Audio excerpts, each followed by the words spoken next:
Claudio Lombardo, responsabile di Mare Amico. Ecco, parliamo ora del pennello per lo sversamento a mare della Salamoia che sta creando tanti problemi. Questo è l'ultimo misfatto di un'opera sbagliata. Mare Amico da sempre è favorevole ai dissalatori, ma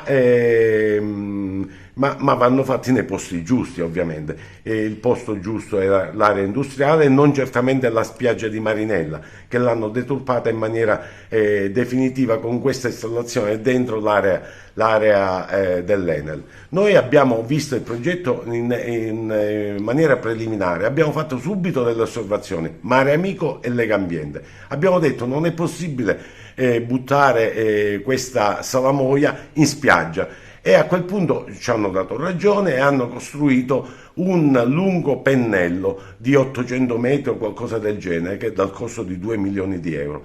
Cosa è accaduto? Che quando le opere si fanno male succede anche questo, viene una mareggiata e il pennello viene sballottato dalle onde, e questa mattina lo abbiamo ritrovato dentro il porto di Porto Empedocle, come si vede dalle immagini. Probabilmente è stato tagliato e messo in sicurezza dentro il porto di Porto Empedocle, e quindi bisogna ripristinare. Sono stati buttati dei soldi in maniera incredibile, un progetto di 5 milioni di euro è diventato 30 milioni di euro, e con un'acqua con un costo elevatissimo, invece di intervenire sulla causa principale della carenza idrica, che è rattoppare o cambiare le nostre condotte. Non è possibile perdere più del 50%, quasi il 60% di acque attraverso le condotte. Basterebbe questo, ripristinare le nostre condotte per non avere più problemi idrici.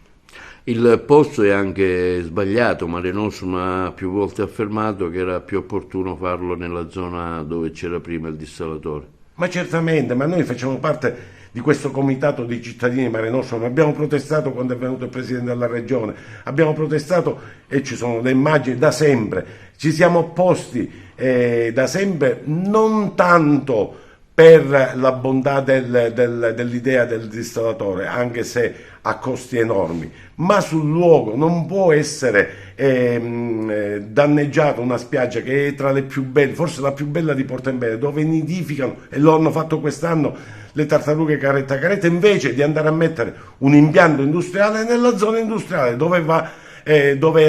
dove era stato costruito precedentemente. Questa è una cosa che non capiremo mai.